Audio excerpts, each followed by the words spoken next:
how you use your eyes in different practices of breathwork can have a profound effect in terms of how you experience the practice psychologically and emotionally. Also physically, there is a direct correlation between psychology and physiology.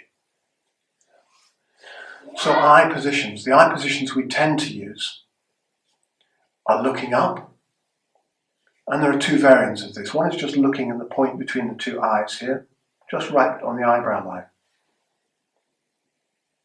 And if you take a slow inhale, through the nose of course,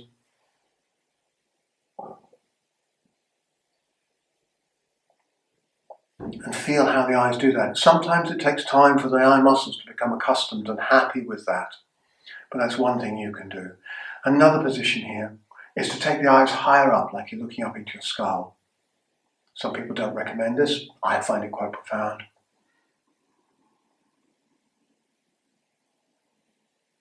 And for me, that is, when that eye position is accessed, it's impossible to think. So what it does is gives you a referential experience for non-conceptual awareness. You can't conceptualize stuff with thinking. It's just awareness. That practice is called Shambhavi Mudra in yoga. And it is considered to be, if you look at the Hatha Yoga tradition, it's considered to be a profound practice. And I really like it. I rate it. It's a fantastic practice in terms of being able to rapidly access a very deep state of presence and relaxation at exactly the same time. So that's looking up, two different positions. Another eye gaze that's really useful is looking down past the nose tip. And you can do this in two ways. Again, just looking down, straight down.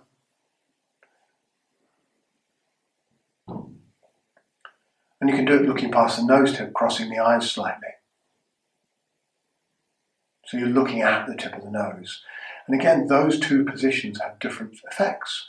Just looking straight down is an embodiment practice. It's about bringing, and it works really well with an out-breath, it's about bringing your attention down into your body.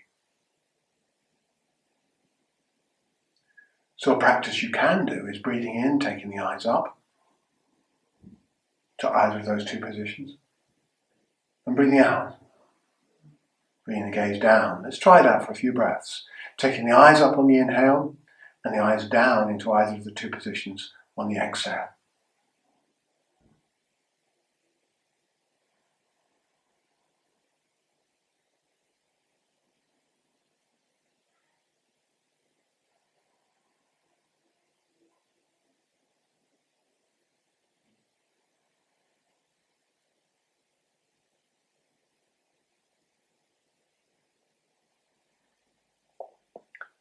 So there's some eye positions. Another quality of eye position that can be used is the eye saccade, which we tend to use on the creativity breath. And this is connected to the REM, the rapid eye movement, when you go into the dream state, where the dream state is the theta brainwave state. And again, all children kind of are in this intense learning state, this processing state, well, until about the age of 7 or 8. And we can re-access this state in a variety of ways. We know we can do it through chanting, through deep meditation, through breath work. So moving the eyes from side to side is also used in eye movement desensitization reprocessing, which is a way, one of the methods of resolving PTSD, post-traumatic stress complexities. Sometimes it's called disorder, but it's post-traumatic stress. It's a way of resolving PTS or complex PTS, part of the practice that's useful. So you can do that yourself as well. You can get into this place of just moving the eyes left to right as you breathe in.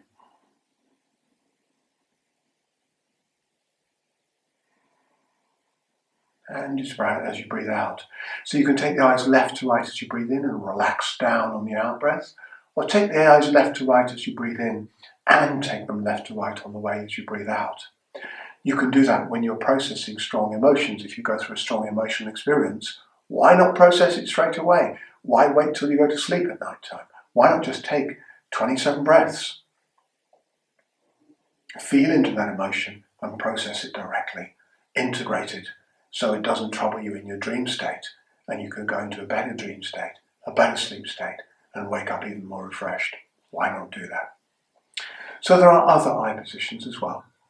And an experience for you is to start to study those eye positions with the different methods of breath work so that you can start to find what they do. What do they do for you? Can you go into a theta state? Can you go into a delta state? Can you go into the gamma synchrony state? What's possible for you to navigate with your breath work into the different optimal states of brain functioning? And how do you know that? You can get yourself a Muse Direct, which is a brainwave monitor, and you can start to look at and measure what your brain is doing as you're breathing, as you're using the eyes. Great. So have lots of fun with that one. I find that a really interesting practice, so enjoy that.